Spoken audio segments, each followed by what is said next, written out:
Ayan, so ito baka ma-encounter nyo rin. Hindi masyado makita. Ay.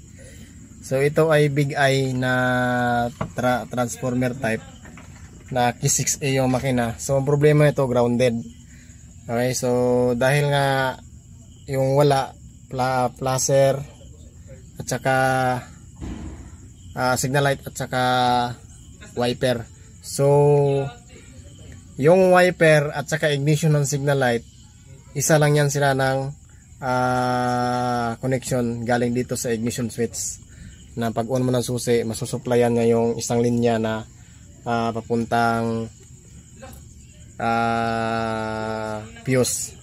So ang fuse kasi may dalawang may isa naka-direct, may isa na nanggaling dito na nagsusupply sa ignition. So ayan, so binaklas na ito, hinahanap na ang problema, hindi pa rin makita-kita. So iti-trace muna natin kasi nga ang reklamo ng may-ari walang signal light at saka walang hanggang sa nilagyan ito ng malaking fuse. So yung isang linya pumutok na talaga, yung isang linya wala na talaga supply. So ibig sabihin ang main fuse nito ay pumutok na dito sa ilalim.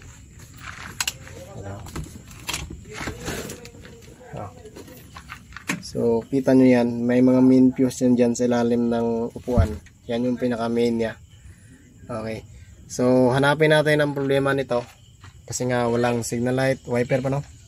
Wiper. At saka busina wala na kasi nagdidikit-dikit na, nasunog na ang mga wire. So ayun, check natin ito. Okay, so yan, kita yung fuse box nya. Yan. So dito may nakalagay na live. Yan, pero ito ay may mga main fuse doon. So testiran muna natin kung may live ba ito. Wala.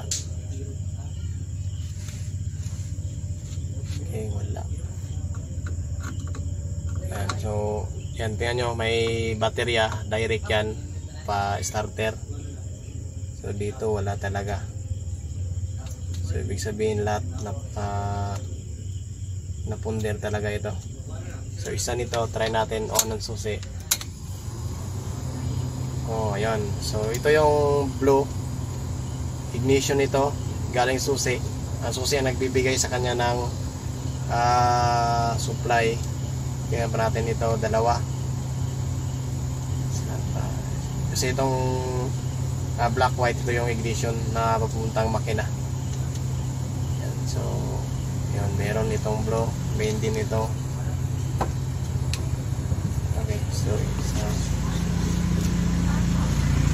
ayan, so itong white na ito yung sa nakadirekta na may fuse dito sa ilalim. So ito yung isang buong linya nito, ito yung pumutok.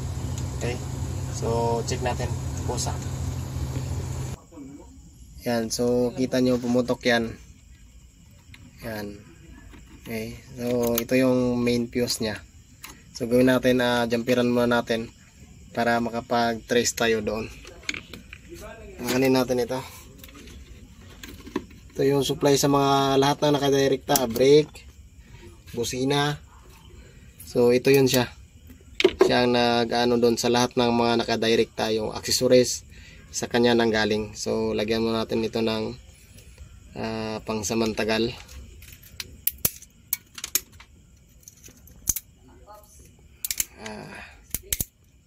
So huwag nyo lang gayahin kung hindi kayo sigurado, baka mas lumala yung problema.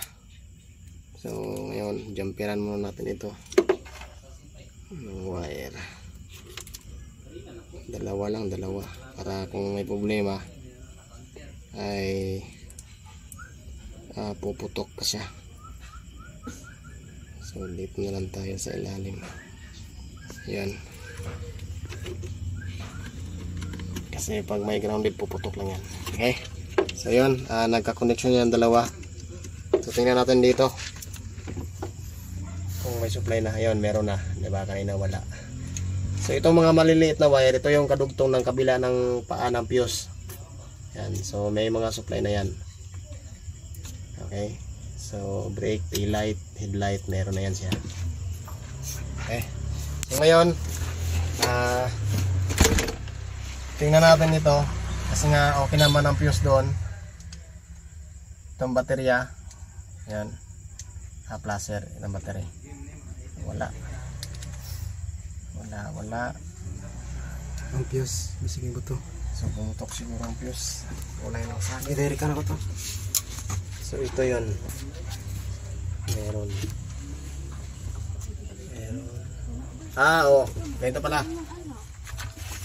ganito pala, share ko sa inyo, ito yung hazard switch. Okay, so ang hazard switch, mayroon yan dalawang baterya. Ang isa galing sa susi, ang isa ay galing sa direkta. So si hazard nagsiselect kapag na naka-off ang ang ating susi. So pag hinazard mo yan, nag-hazard ka, so si hazard ang magbibigay doon ng supply dito sa placer natin. Sinang placer?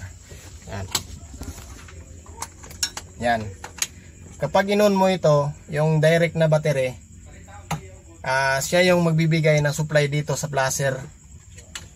So pag in-off mo yung hazard, ang mangyayari, ang susi na papunta dito, galing sa fuse papunta dito, siya na naman ang magsusupply. So ano yan sila, baliktaran. Pag in-on mo hazard, magbibigay siya ng direct na supply dito sa placer, at the same time magkaka-connection yung lahat left and right. Pag in-off mo, hindi siya magsisignal light kasi nga na-off.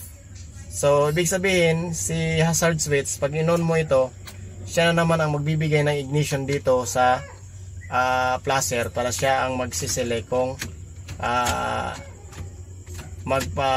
magsisignal light ka. So yun, si hazard switch naman ay may dalawang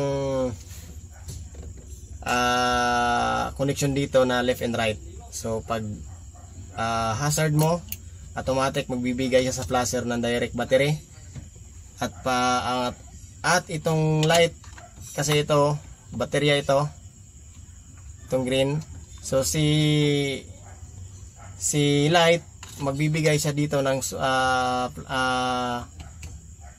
supply na papuntang left and right, at i-connect niya yung dalawang left and right.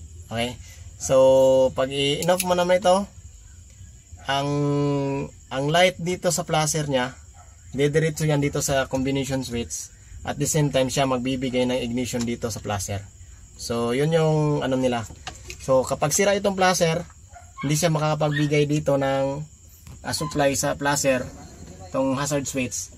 So may posibilidad din hindi ka makakapag kasi nga sira siya. Siyang nagbibigay ng supply dito sa placer. Halimbawa ito si placer, ito yung direct battery at saka ignition. So pag hazard mo, magbibigay siya ng supply dito sa placer, si placer magbibigay ng light dito sa hazard switch, at si hazard switch naman ang magdi-distribute doon sa left and right. So kapag nag-ignition ka, i-off mo ito, yung ignition switch naman ang magbibigay ng supply dito kay placer, at dito ka makakapag-select ng left and right. Okay, so yun lang, at sana may matutunan kayo doon, kahit medyo na talaga, pero at least alam nyo kung anong trabaho ni hazard, gaano ka-importante, kasi siya ang nagdadala ng buhay dito sa placer. So yung iba naman sa Scrum, dito yung hazard switch niya, ganun pa rin ang trabaho. Kapag sira yung hazard switch nyo, hindi makakapagtrabaho ng maayos, hindi rin kayo makakapag-hazard, o hindi rin kayo makakapag-signal light. So troubleshoot natin ito. Sige, off na. Pag troubleshoot ko, so ito ay galing sa baterya. So ang ginawa ko, itong right side sinuplayan ko. So yon, umiilaw. Pakita ito, boy. Oh. Sira. Mila. Ari pikas diri. Dito. Kaya may pakita. Kita na.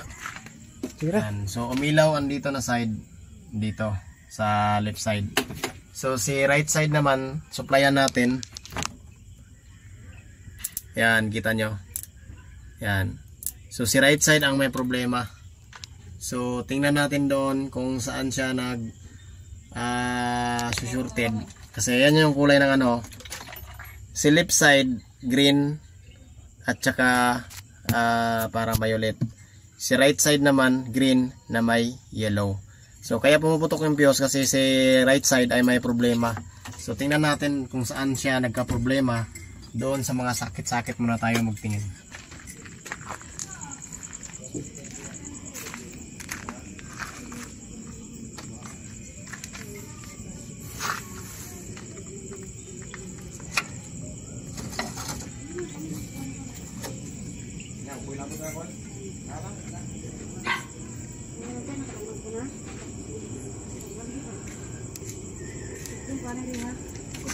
Mga siguro niyo. Ayan. Sige, video ito. Okay. So, ito. Sa side lamp niya, tinatawag yan ng side lamp. Ipakita ko boy sa kuha niya. Ayan. So, dito yung side lamp. Di ko sure, pero check natin baka itong problema. Kasi nalaglag ito eh, di ba? Nalaglag ito. Inata pa. Ayan, no? May ano siya. So, ito yung si right side. Siya lang talaga may problema, kaya pumuputok yung fuse.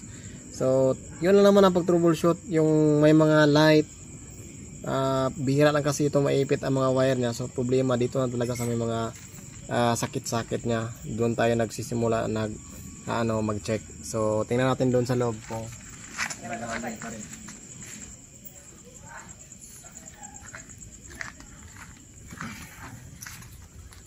Yan. Kape para lumiwanag ang ang ating isip. Okay, so ngayon check natin kung may grounded pa rin. Ilagay nyo ito sa baterya kasi ang direct battery nito ay white. Yan, white na may green. So dyan natin ilagay ang direct galing itong fuse. Saka si right side, tingnan natin. Sana yun lang. Ayun, so wala na lang spark. So tingnan natin kung nailaw na rin si right side. Sige daw. Check.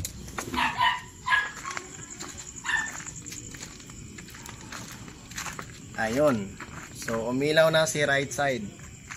Sure ball ako okay na ito. Lagay natin ng placer.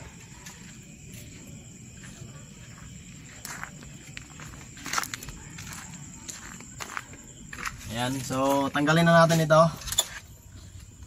Lagay natin si hazard. At the same time, si placer.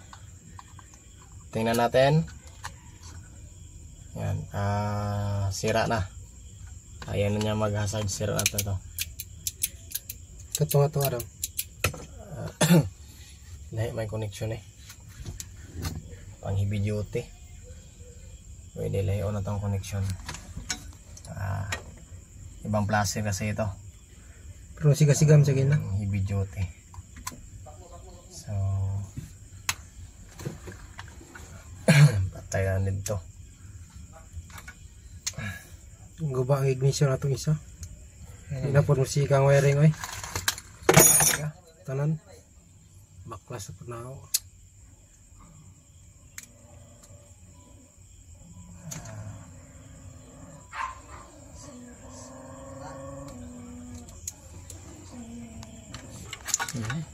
Post na yun sa YouTube. Facebook. Gina-share mo na ko yung mga nito.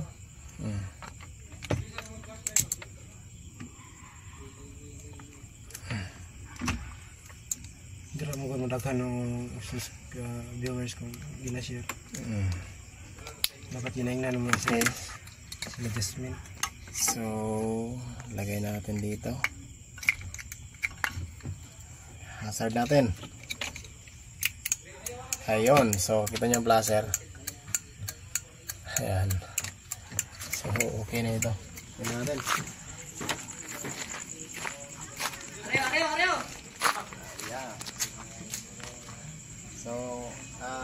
Bilisan na lang. Dapat.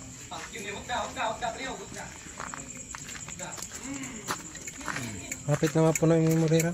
Oh. So ngayon, si hazard ay okay na. So check natin, i-off ang hazard. I-on natin ang susi.